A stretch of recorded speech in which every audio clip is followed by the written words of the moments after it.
Chapter 7 of The Adventures of Huckleberry Finn. The Adventures of Huckleberry Finn by Mark Twain. Chapter 7 Laying for him. Locked in the cabin. Sinking the body. Resting. Get up! What you bout? I opened my eyes and looked around, trying to make out where I was. It was after sunup, and I had been sound asleep. Pop was standing over me looking sour and sick, too. He says, What you doing with this gun? I judged he didn't know nothing about what he had been doing, so I says, Somebody tried to get in, so I was laying for him. Why didn't you roust me out? Well, I tried to, but I couldn't. I couldn't budge you. Well, alright. Don't stand there palavering all day, but out with you, and see if there's a fish on the lines for breakfast. I'll be along in a minute.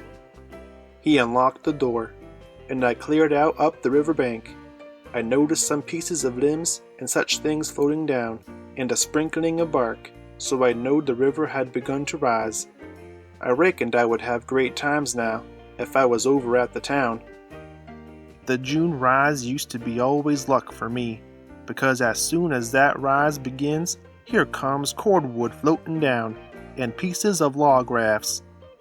Sometimes a dozen logs together, so all you have to do is catch them and sell them to the wood yards and the sawmill. I went along up the bank with one eye out for Pap and t'other one out for what the rise might fetch along. Well, all at once here comes a canoe. Just a beauty too, about 13 or 14 feet long, riding high like a duck.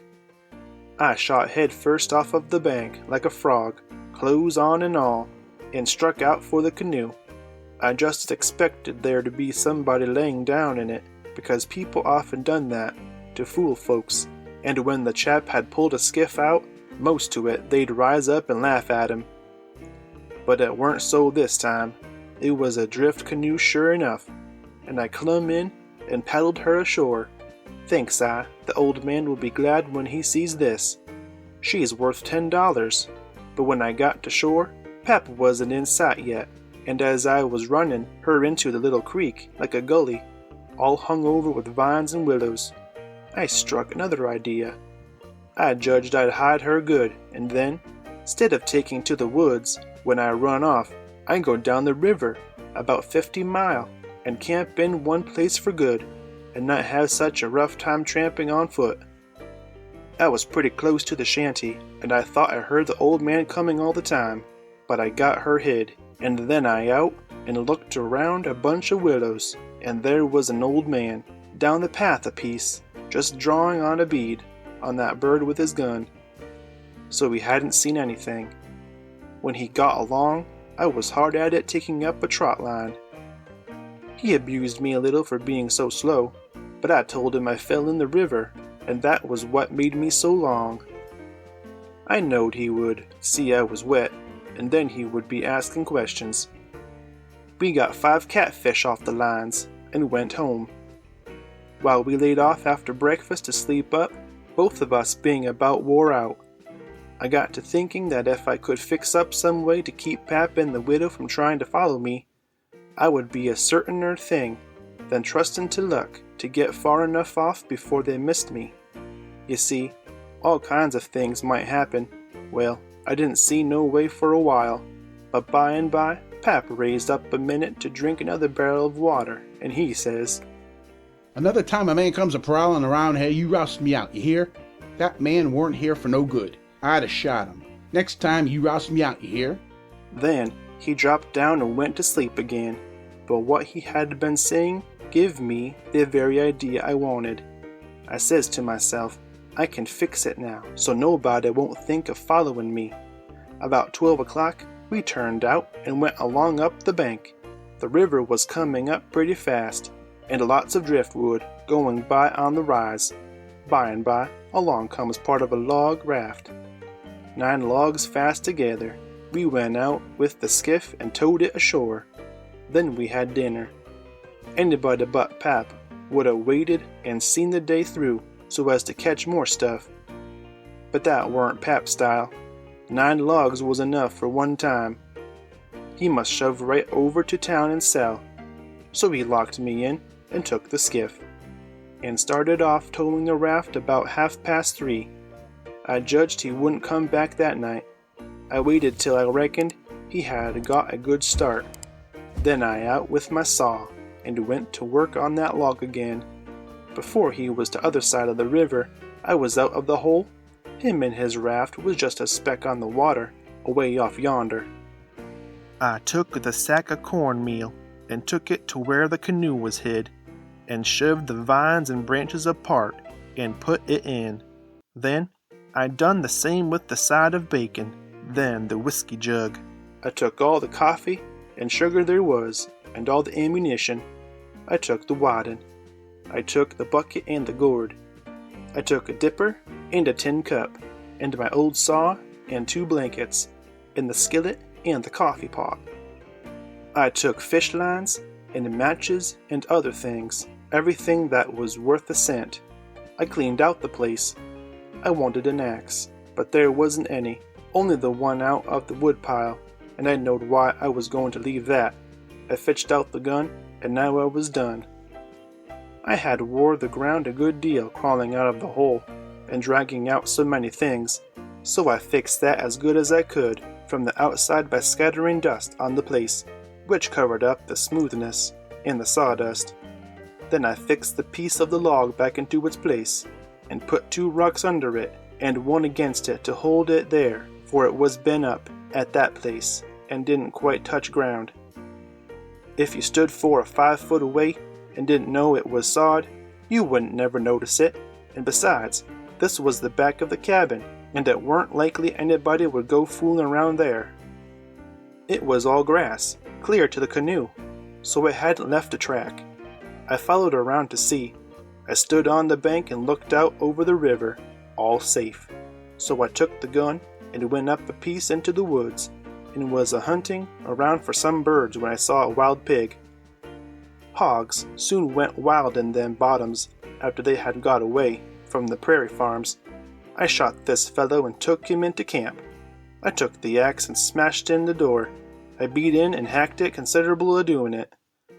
I fetched the pig in, and took him back nearly to the table, and hacked into his throat with the axe, and laid him down on the ground to bleed. I say ground because it was ground, hard packed and no boards. Well, next I took an old sack, and put a lot of big rocks in it, all I could drag, and I started it from the pig, and dragged it to the door, and through the woods down to the river, and dumped it in, and down it sunk, out of sight. You could easy see that something had been dragged over the ground. I did wish Tom Sawyer was there. I know he would take an interest in this kind of business, and throw in the fancy touches. Nobody could spread himself like Tom Sawyer in such a thing as that. Well, at last I pulled out some of my hair, and butted the axe good, and stuck it on the back side, and slung the axe in the corner. Then I took up the pig and held him to my breast with my jacket, so he couldn't drip, till I got a good piece below the house, and then dumped him into the river. Now I thought of something else, so I went and got the bag of meal, and my old saw out of the canoe, and fetched them to the house. I took the bag to where it used to stand, and ripped a hole in the bottom of it with the saw, for there weren't no knives and forks on the place. Pap done everything with his clasp knife about the cooking. Then I carried the sack about 100 yards across the grass, and through the willows east of the house, to a shallow lake that was 5 miles wide and full of rushes, and ducks too, you might say, in the season. There was a slough or a creek leading out of it on the other side that went miles away. I don't know where, but it didn't go to the river. The meal stiffed it out and made a little track all the way to the lake. I dropped Pap's whetstone there too, so as to look like it had been done by accident. Then I tied up the rip in the meal sack with a string, so it wouldn't leak no more, and took it into my saw to the canoe again. It was about dark now, so I dropped the canoe down the river, under some willows that hung over the bank, and waited for the moon to rise. I made fast to a willow, then I took a bite to eat, and by laid down in the canoe to smoke a pipe, and lay out a plan. I says to myself, they'll follow the track of that sack full of rocks to the shore and then drag the river for me, and they'll follow that mule track to the lake and go browsing down the creek that leads out of it to find the robbers that killed me and took the things. They won't ever hunt the river for anything but my dead carcass. They'll soon get tired of that and won't bother no more about me. Alright, I can stop anywhere I want to. Jackson's Island is good enough for me. I knows that island pretty well, and nobody ever comes there. And then I can paddle over to the town nights and slink around and pick off things I want. Jackson's Island's the place. I was pretty tired, and the first thing I knowed, I was asleep. When I woke up, I didn't know where I was for a minute. I sat up and looked around, a little scared. Then I remembered. The river looked miles and miles across. The moon was so bright I could have counted the drift logs that went a-slipping along, black and still, hundreds of yards out from the shore. Everything was dead quiet, and it looked late, and smelt late. You know what I mean. I don't know the words to put it in. I took a good gap and a stretch, and was just going to unhitch and start when I heard a sound away over the water. I listened. Pretty soon, I made it out. It was that dull kind of a regular sound that comes from oars working in rowlocks when it's a still night. I peeped out through the willow branches, and there it was, a skiff, away across the water. I couldn't tell how many was in it. It kept a-comin', and when it was abreast of me, I see there wasn't but one man in it. Thinks I, maybe it's Pap, though I weren't expecting him. He dropped below me with the current, and by he came a-swinging up the shore in the easy water, and he went by so close I could have reached out the gun and touched him. Well, it was Pap, sure enough, and sober too by the way he laid his oars. I didn't lose no time. The next minute I was a-spinning downstream, soft but quick, in the shade of the bank. I made 2 miles and a half, and then stuck out 1/4 of a mile or more towards the middle of the river, because pretty soon I would be passing the ferry landing, and people might see me and hail me. I got out amongst the driftwood, and then laid down in the bottom of the canoe and let her float. I laid there and had a good rest, and a smoke out of my pipe, looking away into the sky, not a cloud in it. The sky looks ever so deep when you lay down on your back in the moonshine. I never knowed it before, and how far a body can hear on the water such nights. I heard people talking at the ferry landing. I heard what they said too, every word of it. One man said it was getting towards the long days and the short nights now. The other one said this weren't one of the short ones, he reckoned, and then they laughed, and he said it over again, and they laughed again. Then they waked up another fellow and told him, and laughed, but he didn't laugh. He ripped out something brisk, and said let him alone.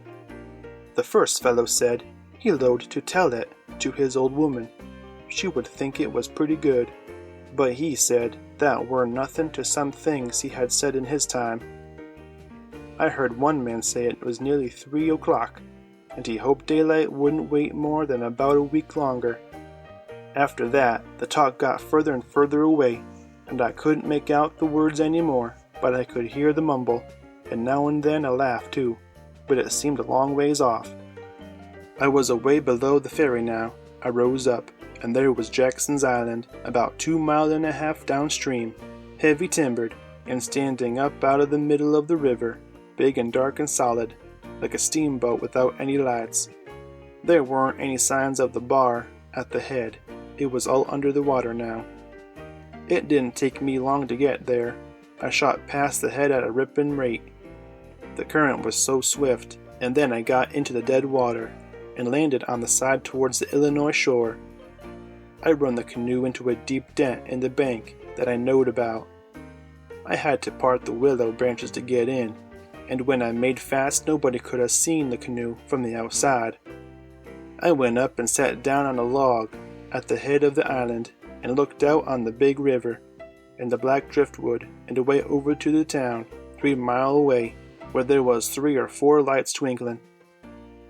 A monstrous big lumber raft was about a mile upstream, coming along down, with a lantern in the middle of it.